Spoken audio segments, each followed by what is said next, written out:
Hello there.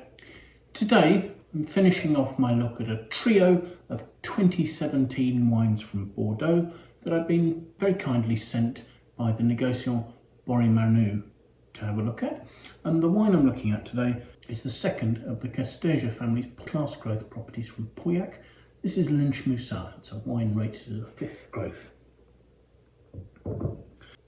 So Lynch Moussas was once part of a much larger property, a estate called Comte Lynch, and this belonged to an Irishman, Comte Jean-Baptiste Lynch.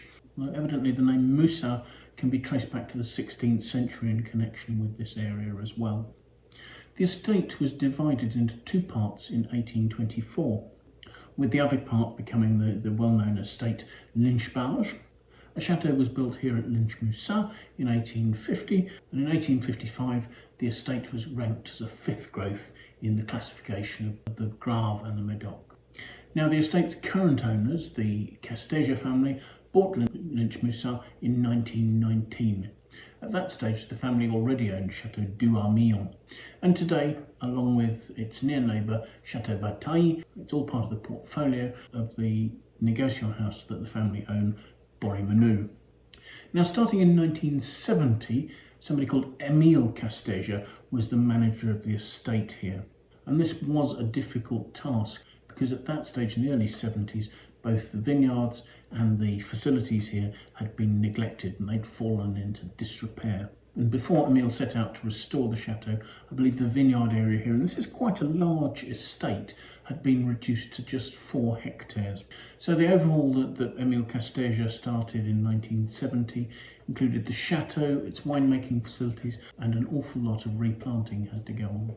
Today, the estate is run by Emile's son Philippe, and as well as seeing the benefits of all the replanting that went on in the 1970s, improving the quality of the wine as a result of the increased vine age in the vineyards here, we've seen further investment and improvement both in renewing the cellars and in increasing the size of the vineyards. In 2022, a neighbouring vineyard was bought at Chateau Peyrabon, and the Pauillac vineyards belonging to that estate have now been added to Chateau Lynch Moussas. So the vineyards here are predominantly on the Bages plateau. The estate is slightly inland of Chateau Peyrabon, and today comprises about 55 hectares of vines. As I say, the estate is very large, and I believe there are more than 140 hectares that are devoted to pasture, forestry and parkland. So the vineyard doesn't make up the majority of the estate here. The vines are planted on quite typical Pauillac soils. They're deep gravel with silica over limestone, and there are veins of clay running through the subsoil. Plantings here are about 75% Cabernet Sauvignon and 25% of Merlot. And actually Lynch Moussas is quite unusual amongst the estates of the Médoc in that they only have 2 grape varieties planted there at present. I believe they are considering planting some Petit Verdot, but at the moment it is just Cabernet Sauvignon and Merlot. And as I say, the replanting that Philippe's father started in the 1970s has borne fruit, or has borne vines and they've borne fruit. And today average vine age is about 25 years. So those are fully mature vines. They've reached full root extension and they will be producing much more concentrated fruit than they were doing in their youth. And I think that's led to quite a big improvement in the quality of Lynch Moussas over the last 10 to 15 years. So the 2017 vintage for Pauillac was actually quite good. The year began with a mild winter, then the spring saw some absolutely horrendous frosts throughout the region. Fortunately, Lynch Moussas on the Bages Plateau, it's an area of slightly higher land and there are very few pockets for frost to lie in. So Lynch Moussas managed to avoid most of the difficulties that were caused by those frosts. Now when June came, eventually there was some warmer weather. However, that also came with rain, so the high humidity did give some problems with fungal disease pressure. And then frustratingly, temperatures took a dip and remained below average for both July and August. So this is really a vintage that gained its ripeness from a sunny, warm, dry spell in September. But actually that favoured the Cabernet Sauvignon because it was able to ripen slowly, and the conditions have given wines that are relatively low in alcohol, have lovely freshness, and yet are ripe enough that there's a fair tannic structure. The tannins tend to be relatively supple, although they can give some grip. As far as fruit quality is concerned, you tend to see slightly more red fruit aspects than you might normally. I think the black fruits will be in there as well, but certainly on the aromas, lifted red fruits are much more obvious in the 2017s than in some warmer vintages. Now the fruit will have been entirely hand-picked. Both vineyard management and winemaking are done by the same team as manage the nearby Chateau Peyrabon, so we see selection both in the vineyard and at the winery. The fruit is destemmed, it's crushed. Fermentation takes place in stainless steel tanks, with temperatures being kept down to a maximum of about 26 degrees to prevent too harsh an extraction of tannins from the skins of the fruit and from the pips. Fermentation in the small stainless steel temperature controlled vats lasted about 2 to 3 weeks, and then malolactic conversion occurred in the vat as well before the wine was transferred to barrel. The barrels are French oak, very standard for Bordeaux, 225 litre barriques, and 50% of those were new.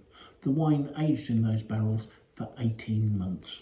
The information I have says that the blend in 2017 exactly mirrors the plantings in the vineyard, so it's 75% of Cabernet Sauvignon and 25% of Merlot. So let's have a look at the wine, shall we? Firstly, I'll say that's a deep, dark, there are crimson notes to a deep ruby, more crimson than purple. It's not quite opaque. I can see the stem of the glass through the wine. Swelling it, the wine has 13.5% alcohol. Obviously its tannins are helping to give it some body there because it's instantly forming some quite noticeable tears on the side of the glass there. Swelling it, let's see what we can make of the aromas.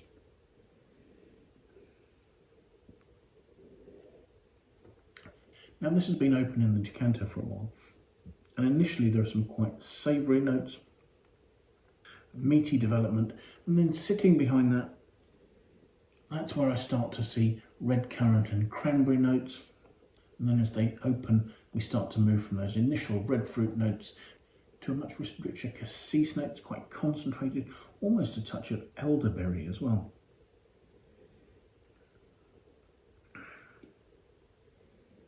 Then looking beyond that, there are some cedary notes, just with some hints of graphite. So let's have a taste, shall we?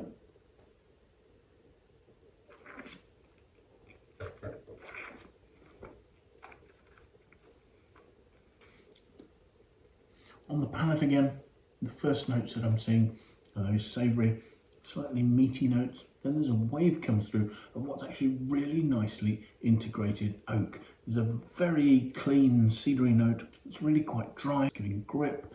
There's a sort of a mouth-watering bitterness there. And the acidity is showing its freshness. But then looking beyond the slight charcoal notes, you start to see some really lovely, juicy black fruit. This is where the cassis is, that's so typical of Pauillac. There's a concentrated note of, as I say, elderberry, that sort of quite concentrated, dark, bright, juicy black fruit, possibly even touches of black cherry, dark, rich black plum. The acidity is helping to keep that fresh. The alcohol isn't particularly intruding on that. The tannins are firm, they're a little bit grainy. There really is a cedariness to them, but they are really nicely integrated with the fruit. They're giving quite a nice long finish. The wine is at best medium bodied, but it has really quite a nicely structured and quite focused finish that's just going on and on and on. And the notes of cedar and black fruit are really lingering very well. I think probably because they're supported by that good acidity. Now to me this seems like a wine that's starting to drink really quite nicely. There are notes of primary fruit. They are beautifully integrated with the other elements of the wine. So this is a wine that's come into balance with age. Given its acidity and its structure, I should imagine this is a wine that's very happy to age for at least 10 years. I've seen suggestions that it should continue drinking well up to 2040. I see no reason to disagree with that. Although I would say it's not a particularly big wine, it's more of a balanced, elegant wine. So I think personally my preference would probably be drinking this over the next 10 years. So my reason for looking at these wines was the question of what should we be drinking at the moment. Having finished looking at a selection of 3 wines from the 2017 vintage, I certainly think for immediate drinking they're very appealing wines. a lot of their appeal and value for money has to be tied up in what their price is. So I'll leave a link in the notes below to the Wine Ssearcher website so that you can follow that, find out if it's available where you are and what the pricing is for your region. So thank you very much for joining me. I do hope you've enjoyed the tasting. If you have, it would be fantastic if you could press the like button. I'd really appreciate that. If you'd like to watch more of these videos, do please subscribe, sign up to my YouTube channel, and that way you can set yourself an alert so you can be notified every time I publish a new video. If you have any comments, do please pop those in the comments box below. I'd love to know what you think about the 2017 vintage, whether there are other vintages you think would be better to drink now, or anything else relating to the wines I'm looking at or the tastings I'm doing. Do please pop your views in the comments box below. If you have any friends you think might like to watch the video, it would be great if you'd pass it on to them. I'd really appreciate that endorsement coming from me. So thank you once again for joining me, and I do hope you'll try and make some time. Come and join me for another tasting in the very near future. Until then, bye for now.